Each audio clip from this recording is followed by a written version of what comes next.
Hi everyone, welcome to my mother's kitchen. ഇന്ന് ഞാൻ നല്ലൊരു ക്യാബേജ് തോരനാണ് ഉണ്ടാക്കുന്നത്. ഈ തോരൻ്റെ പ്രത്യേകത ഇതിൽ ഞാൻ ചേർക്കുന്ന ഒരു ഇൻഗ്രീഡിയൻ്റ് ആണ്. ക്യാബേജിൻ്റെ ഈ ഡാർക്ക് ഗ്രീൻ ആയിട്ട് ഉള്ള ഇലയും വളരെ നല്ല ഗുണമുള്ളതാണ്. അത് കളയാതെ നന്നായിട്ട് കഴുകി എടുത്ത് നമുക്ക് ഉപയോഗിക്കാം. ഇത് മുറിച്ച് അരിയുന്നതിന് മുൻപ് കഴുകിയിട്ട് വേണം എടുക്കാനായിട്ട്. ഇതിൻ്റെ ഉള്ളിലൊക്കെ ചിലപ്പോൾ മണ്ണ് കാണും. ഇനിയും ഇത് അരിഞ്ഞെടുക്കുകയാണ്.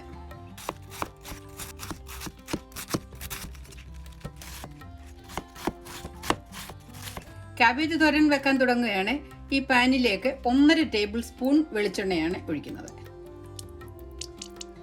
1/2 ടീസ്പൂൺ കടുകാണ് ഇടുന്നത്.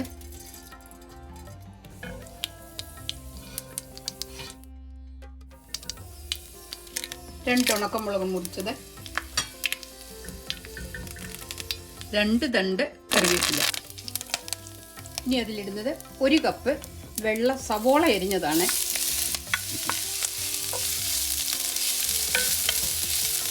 സവോള ചെറുതായിട്ട് കനം കുറച്ചാണ് അരിഞ്ഞിരിക്കുന്നത്.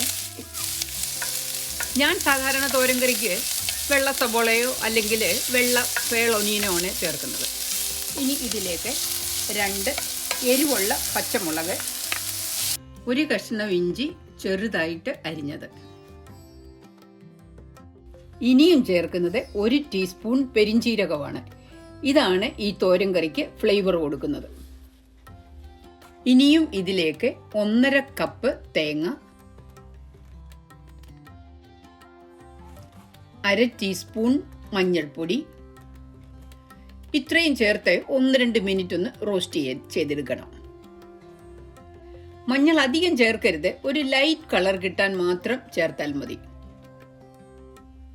മഞ്ഞൾ നല്ല ഗുണമുള്ളതാണെന്ന് വരികിലും ഒരുപാട് ചേർക്കരുത്.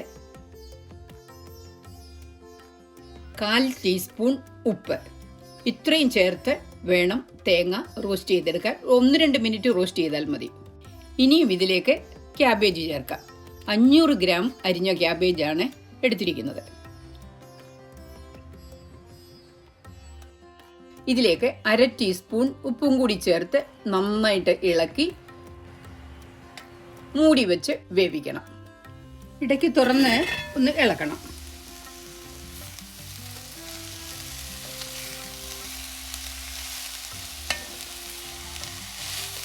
ഇപ്പോഴേ ഉപ്പുണ്ടെന്ന് നോക്കി ആവശ്യത്തിന് ഉപ്പ് ചേർക്കാം. ഉപ്പ് സ്വല്പം കുറവാണ്, ഒരു 1/4 ടീസ്പൂൺ ഉപ്പും കൂടി ചേർക്കുകയാണ്. ഈ ക്യാബേജ് ഞാൻ ചെറുത് കനം കുറച്ച് അരിഞ്ഞിരിക്കുന്നത് കൊണ്ട് ഇത് നന്നായിട്ട് വെന്തിട്ടുണ്ട്.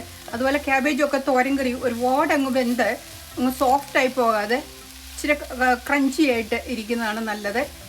ക്യാബേജ് ആവശ്യത്തിന് വെന്തിട്ടുകൊണ്ട് ഞാൻ സ്റ്റൗ ഓഫ് ആക്കുകയാണ്. ഇനി ഇതിലേക്ക് ഞാൻ കുറച്ച് നല്ല ഫ്രഷ് കറിവേപ്പില, സ്വല്പം വെളിച്ചെണ്ണ കൂടെ ചേർത്ത് ഇളക്കി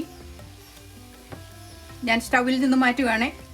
അയൺ പാത്രമായതുകൊണ്ട് പെട്ടെന്ന് അത് വെന്ത് പോകും. അതുപോലെ മൂടി വെക്കുകയാണെങ്കിൽ തന്നെയും ഇത് അങ്ങ് വെന്തു പോകും. അതുകൊണ്ട് ഒരുപാട് അങ്ങ് വേകുന്നതിന് മുൻപ് സ്റ്റൗ ഓഫ് ആക്കണം. സ്റ്റൗ ടോപ്പിലിരുന്നാലും ഇത് നന്നായിട്ട് വെന്തു പോകും. അതുകൊണ്ട് ഞാൻ സ്റ്റൗവിൽ നിന്നും ഇത് മാറ്റുകയാണ്.